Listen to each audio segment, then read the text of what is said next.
Long as you're happy, you're always gonna grin. You get out what you put in. You get out what you put in.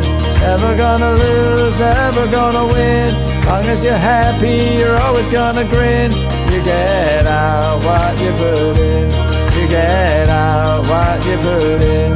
You get out what you put in.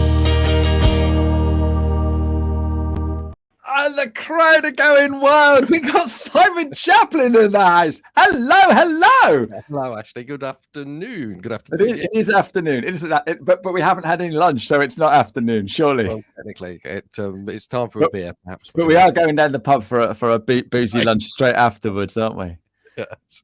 Simon, how are you? I am very well. I'm very busy at the moment. There's lots of things going on, which is one of the things we're perhaps going to talk about today. But yes, I'm very well. Thank you. Excellent. Well, so for people that don't know you, I don't know what planet they're on, but if they don't know you, tell us a little bit about yourself, please, Simon. Little old boy born in, we've just been talking about it, North Cambridgeshire, South Lincolnshire, Norfolk border. I've been here all my life. I had dyslexia when I was growing up, wasn't particularly academically gifted. Didn't know what I wanted to do, stumbled into the world of accountancy and discovered that I had a bit of a knack to it. Didn't go to university or anything like that. Went through my exams. At one point, I was the second youngest person in the country to be a qualified accountant and a qualified chartered tax advisor at the same time. I know, wonderful. That's awesome. That's back in 99, I think that was, just before the millennium. And in 2002, I acquired an accountancy practice called Greenstones, which I still own. Just celebrated my 25th anniversary of being at Greenstones. So there's 20 people work there. In the late 2000s, so 2009, 2010, I got fed up of talking to people about their accounts. The coaching aspect of it was far more interesting to me. So I started extracting myself out of the practice and coaching. And that's where a company called Pull Your Socks Up Simon was created, which was a coaching business. And then that's now morphed into the Accountants Mastermind. And there's a whole story behind that as well. So now, as well as owning Greenstones, where I spend roughly 1 day a week, there's a couple of people that look after that practice for me. I now spend my time inspiring, challenging, and supporting accountants and their teams to be the very best they want to be through mastermind groups, basically. Fantastic. So, and this is the thing, right? So I call this show 50 Minutes for Accountants and Bookkeepers. And so what we're able to show today is you don't have to be an accountant all your life. You can change and do other things, but you're still running an accountancy practice. You're still doing, getting that passion, but you're also firing another passion, which is absolutely superb. I'll just quickly say hello to Johan and Pavel, who are listening in today. So hi, guys. And if anyone's got any questions for Simon, then please fire away. So you said you got fed up. So how did that happen? Did you wake up one morning and go, "Oh, I don't want to do this anymore," or what happened? It was over a period of years. What I was finding is that the conversation around the accounts, generally speaking, it went one of two ways. They'd made loads of money and therefore they got loads of tax to pay, which they obviously didn't like, or they'd made no money and they was going to go bust. So that's the two extremes, admittedly, but it was a continual, the same conversation.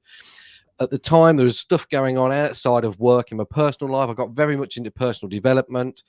I discovered Tony Robbins, did a firewalk, learned NLP off the back of that. I became a chartered hypnotherapist and then got into emotional intelligence. And what was driving me and driving people became I'm passionate, absolutely fascinated by it. And because of that, I've then got into helping other people, coaching team members. And that's where, as much as accountancy, you can help people, and it's a fantastic profession. You can help people understand the numbers in their business and how they can use those numbers in order to develop the business. The coaching aspect of that and the inspiring, challenging, and supporting people to be the best they want to be is where the real passion lies. And ultimately, if I'm going to sort of brag a little bit, Ashley, the fact that I've got the accountancy background that I've now taken into the accountancy, into the coaching world, gives me a double-edged sword. And I also believe that long term, the profession, as stuff continues to develop and AI and all the rest of it gets implemented, our role as trusted advisors, we're already doing it to a degree. Lots of us are listening to clients. As it develops, we're going to turn more into coaches, and the better that we can be around emotional intelligence and empathy with the customer, the much better we're going to be able to serve them going forward. Wow, that is brilliant. That is absolutely superb, because the thing that I see, because I've been working with accountants and bookkeepers for the last 16 years, the thing I see is you are the most trusted advisor that people work with. You tell your accountant and bookkeeper absolutely everything. You don't tell your doctor everything, and definitely nothing about your finances, but your accountant and bookkeeper absolutely know everything about you. And so therefore you've got so much knowledge that you're able to share with them and help them to get where they're going to. So being a coach to business owners as an accountant is such an obvious step, but it's one that not many accountants see. Would you agree? I totally, and without being funny about it, it's an easy thing to fall into, because these business owners, they can't talk to the team, they can't talk to the customers, they can't talk to the doctors. The solicitors charge them £6,000 an hour if they go and talk to them. They can't really talk to the husbands and wives because they don't really understand what it's like to run a business. And when they go to the mates down the pub, then again they don't really empathise with them. And if they go out networking at BNI or Rotary or stuff like that, they're trying to sell the business. They don't want to talk. So really, reality of it is most business owners haven't got anybody else to talk to other than their accountant. The bit that scares the accountants, I think, is that they feel as though they have to ask brilliant questions or know the information and be able to part the information over and mentor rather than coach. And the reality of it is when you're talking, most people just need a good listening to start with. So you don't even need to say anything. You just listen to them talk.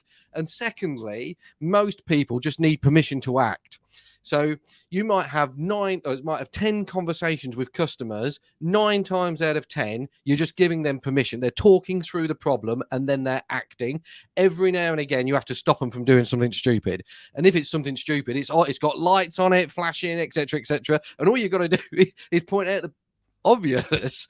So it's not that difficult a job. Now, obviously, you need to pay me lots of money in order for me to do it with you, but that's a separate issue. And that's the thing, isn't it?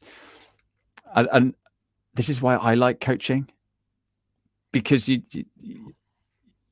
it's like you say, it's just giving people permission. And so one of the things that I do, obviously I do a lot of LinkedIn, and people turn around to me and go, oh yeah, but I want to write about that, but I can't. I go, why can't you? And you talk to them about it and they, oh, all right, so I will. And they're like, oh my goodness. And it's like a door opening. And you must see this as well with I know some of the guys that are on your mastermind, and I've seen them grow, and it's incredible. So Aaron said something about you smashing something yesterday. So it says here, Simon, you smashed it yesterday at QBC. So that is QuickBooks Connect. It is QuickBooks good afternoon, Aaron. Yeah. So what is he talking about? Good afternoon, Aaron. Thank you very much for your kind words. Yesterday, I was presenting at QuickBooks Get Connected in Birmingham. We shared 12 referral strategies. Well, there's actually a few more than that, but 12 referral strategies in order for accountants to get more referrals. I have a bit of a bugbear. As much as I love LinkedIn, I post on LinkedIn, etc., etc. I believe that external marketing strategies like LinkedIn, TikTok, blah, blah, blah, blah, reasons or excuses not to do stuff where you are personally held accountable. So if I write something and I stick it on LinkedIn, it's LinkedIn's fault if it doesn't generate any leads. If I do a video for TikTok, it's TikTok's. If I ask poorly for referrals or cross sells, etc., then it's me that's the problem, and I'm exposed. So I get quite passionate about helping accountants and bookkeepers capitalize on what they've already got, rather than going out into this big ether of overwhelm that's out there. Yeah, no, absolutely. And that makes perfect sense, which is why Aaron's saying you've smashed it. We've also got a comment from his partner in crime. If only, this is Johan, if only all accountants and bookkeepers were a trusted advisor. You need to be proactive and communicative with clients to be trusted advisors, and most aren't. That's a sweeping statement, Johan. What do you think, Well, Simon? I don't disagree that in part, but from my perspective, the ones that aren't proactive are the ones that are not having the conversations with the clients. So if you're having meetings with customers and you're just asking questions around where they are, they can't help but tell you stuff. Now, so the way you become more proactive, and there's a whole world of stuff around proactivity and what is proactive and what's reactive and all the rest of it. If you are having meetings, telephone conversations with clients about their current situation, you cannot help but be, in my world, be proactive. But I don't disagree with Johan that there's lots of them out there, sausage factories that are just churning stuff through, never even speak to the client. It's all done by email, etc., etc. But that over time, in my world, that's the first lot that technology will replace, and is already well on the way to replacing some of them. Yeah, no, good answer there. And I think that's the thing is we get lost in the compliance. And again, like what we said earlier, is you tell your accountant more than you tell your doctor. So let's listen and start changing. Mark's come up with a good one here. Hi, Mark. The irony of the passion he speaks with and says you need to listen. And that's it. It is all about listening. That's what empathy is about, isn't it? Yeah. So my counter argument to that actually is I'm not currently coaching. Absolutely.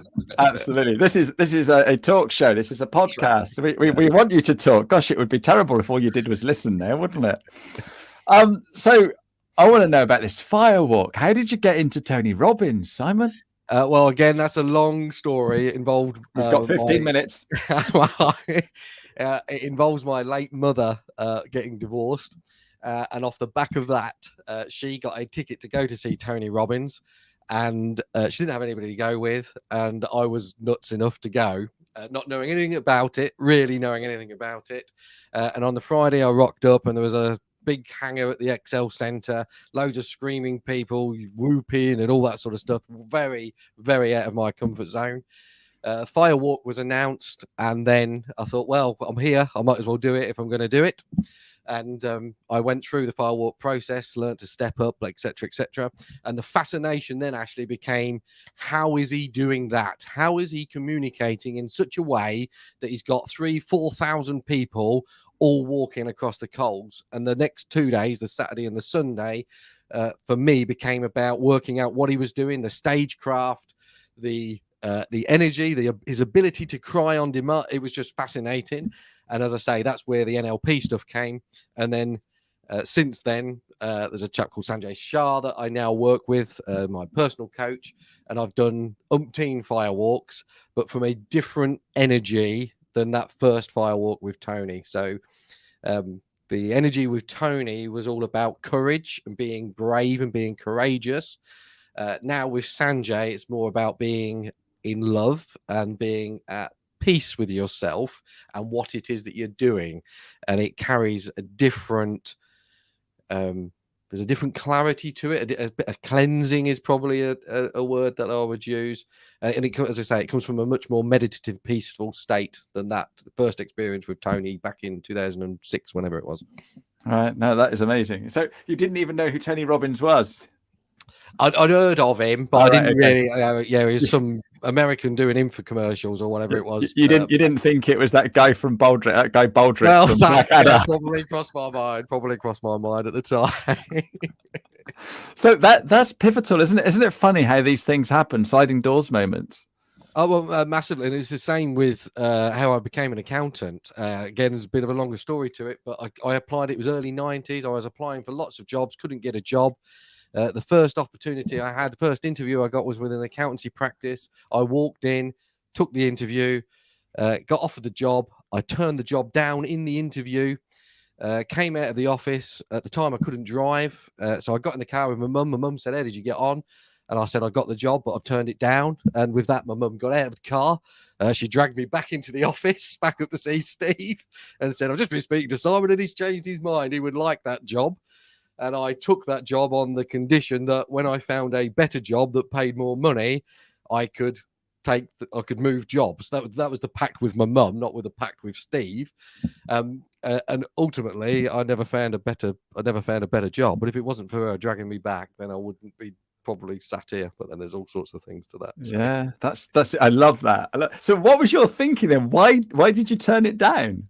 Well, there's a degree of ego, massive amount of ego.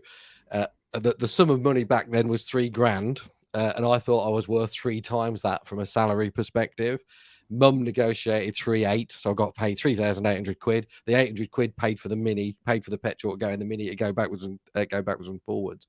But now I was 18, living at home, didn't really have a care in the world. Everything was being done for me. I was going blah blah. You know what it? Yeah. The last thing you want to do is get a job when you've just spent 16 years at school. Yeah. Oh, that's brilliant. That's brilliant. I guess you know this guy. I think it's probably VJ. Simon and Mark are the best at what they do. Coaching helped me and my business tremendously. Here's a question then, Simon.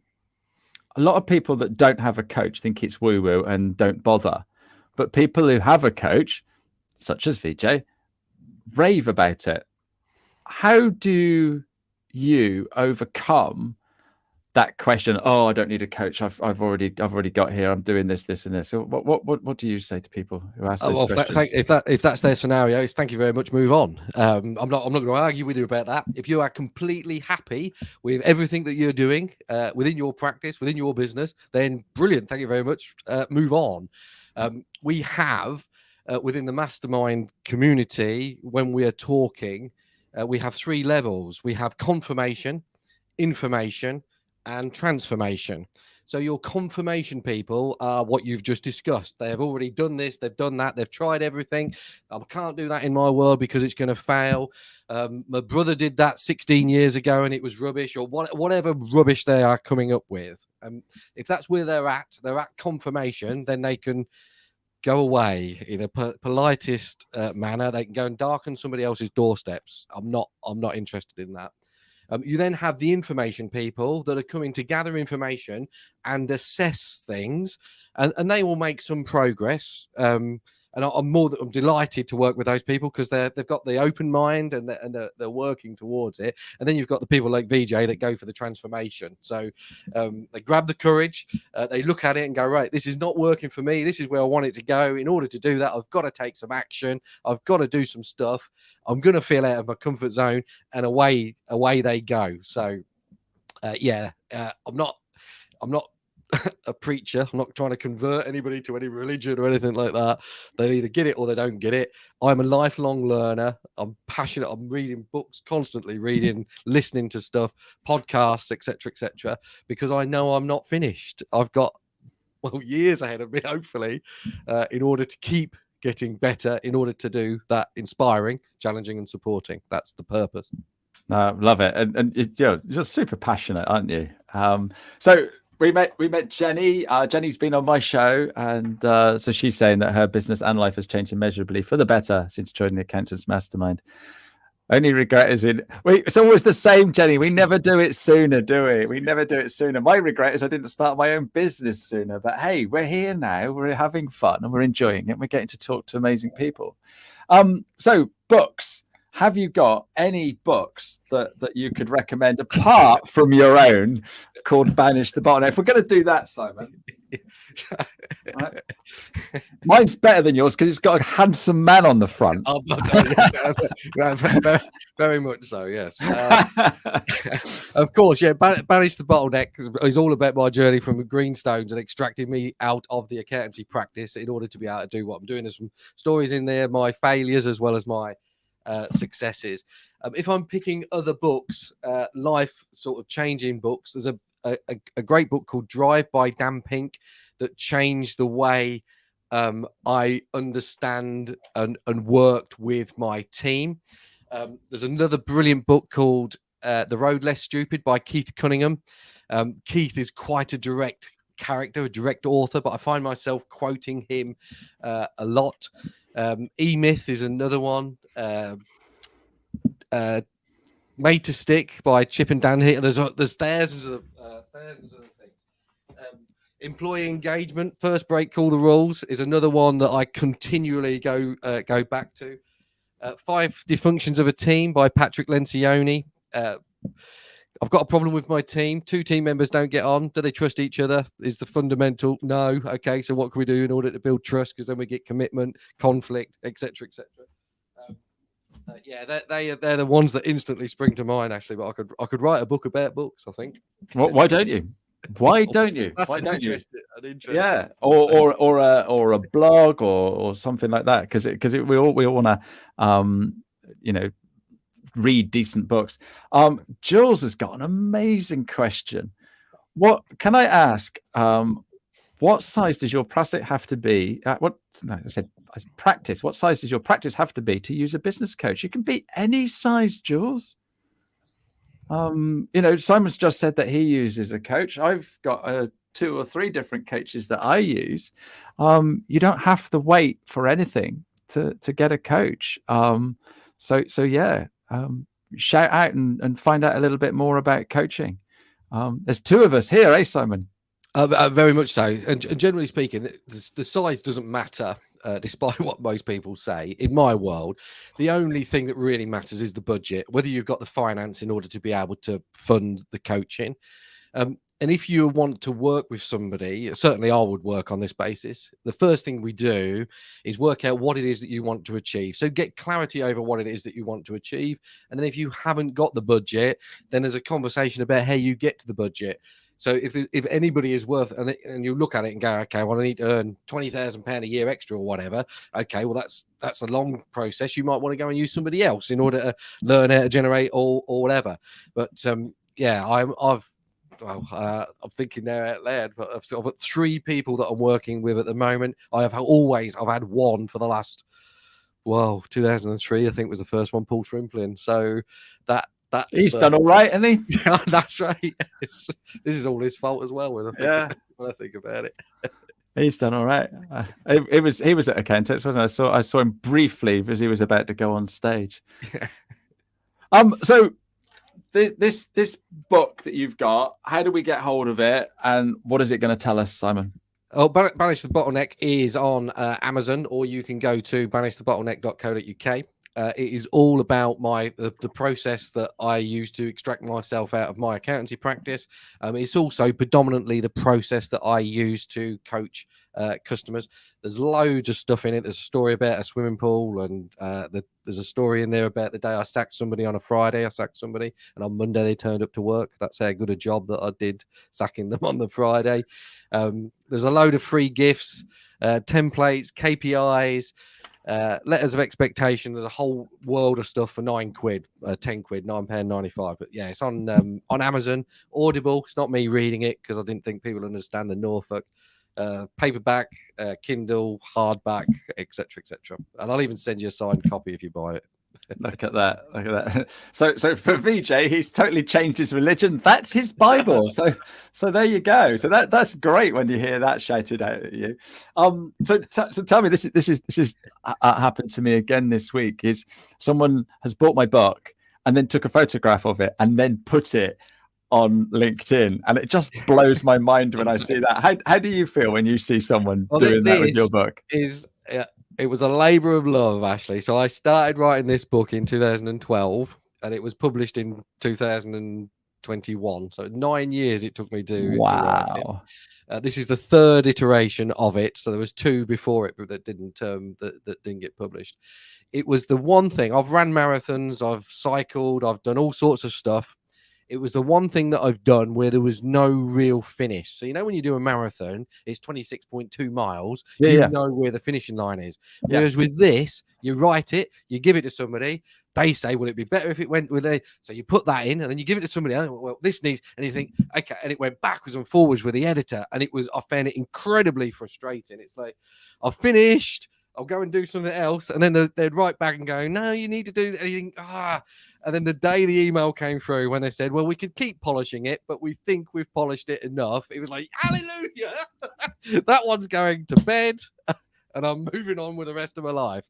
Although I have got a bit of an idea about a second book. Good man. The second book. So here's the top tip for you then, Simon. What you do is when you're writing a book, right? Because the finish line for your marathon is outside the Buckingham Palace, isn't it? In London for the marathon. Yeah. So what you do is you have a launch party. And you book the launch party. Okay. And so what happens is you're then starting to shout at everybody to make sure that it's done. And so like, right, so when do you need the final manuscript? I need it by this date. Right. Okay. All right. It certainly gets finished. Yeah, it certainly gets finished. You do end up with sweaty palms and what have you. But that's how I finish mine, because I totally I agree with you. Yeah, I probably still be writing it now because you know, but you get it out. You get it, and that's the thing. So what's your what do you see bookkeepers and accountants struggling at the moment, Simon? The simple answer to that, and it's a big generic one really, is overwhelm. So as it stands at the moment, there are masses of opportunities. There's the worries around recruitment and finding people and social media and AI and cross-selling other people's services and advice. There's this massive opportunity out there. And because there's all these different things competing for our attention, our ability to introduce them, it's very, very easy. And I'm guilty of this as well. You grab it and you put it on your to-do list and think, oh, I'm going to do that. And then what happens is the to-do list gets longer and longer and longer. And then you feel guilty for not implementing them. And that's where the overwhelm comes from. So having clarity around what it is that you are trying to achieve in order to prevent some of that overwhelm or some of that stuff ending up on your to-do list is a massive thing. No, fantastic. And what's your top tip for an accountant or bookkeeper today? The top tip, apart from buy the book and go on to all the courses and all the rest of it, is to spend more time thinking. Okay, so what we do, and there's a brilliant, again, I can't remember where I got this from, but all of today's problems were yesterday's great idea. Okay, all of today's problems were yesterday's great idea. So if you think about those great ideas a lot more, and in particular, think about the second level consequences of implementing those ideas. So think more about the problem, then you'll come up with better solutions that solve the problems that you want, and you'll limit or reduce the second level consequences. So yeah, more time thinking. Yeah, rather than rushing into something. Yeah, and the best way to think is to ask better questions, which goes back to the coaching conversation. But there are 1,001 different ways of coming up with those questions. But the better the questions, the better the answers, and the better the answers, the better the solutions. Fantastic. Simon, that's 15 minutes gone, and then some. You've been an amazing guest. You're going to have to come back, and we could just natter all day. That was absolutely superb. I've got one more question, but before I do that, I just quickly want to go and shout about my guest next week. And this is I've got an interesting guest next week. It's Umesh is coming on sober. Now he's an accountant. And what he's done is gone and created a bookkeeping software package. So really interested to have a chat with him, find out how he's going and why he's done it. So that's interesting. I don't know if you know Umesh. No, I don't know. No, so he's coming on next week. So my final question, which is what I ask all of my guests on this show, is when you were at primary school running around in your shorts, what did you want to be when you grew up? A fighter pilot. So I wanted to fly fighter airplanes. So where we are in Wisbech, not a million miles away from here, there's Holby St John's bombing range. So when we was growing up, one of the things that we very often did is we would take a picnic and we would sit on the bank next to the bombing range and we'd watch the A-10 bomb come in and the Apache helicopters and all the rest of it. And then the other way, we're very close to Mildenhall and Lakenheath and Marham. So we'd get the A-10s and the A-15s and whatnot now flying over the top. So that life, and it was Top Gun time as well. It was all that sort of thing. So yeah, very much fighter pilot. And then I very quickly discovered that I hadn't got 20/20 vision. So that was never going to be an opportunity. But yes, that was it. That would have been a cool job, wouldn't it? A cool job. Very much so, yeah. But not that you haven't got a cool job now. Hey, I think well, I like to think I'm helping more people now than what I would be if I was shooting them. But anyway, that's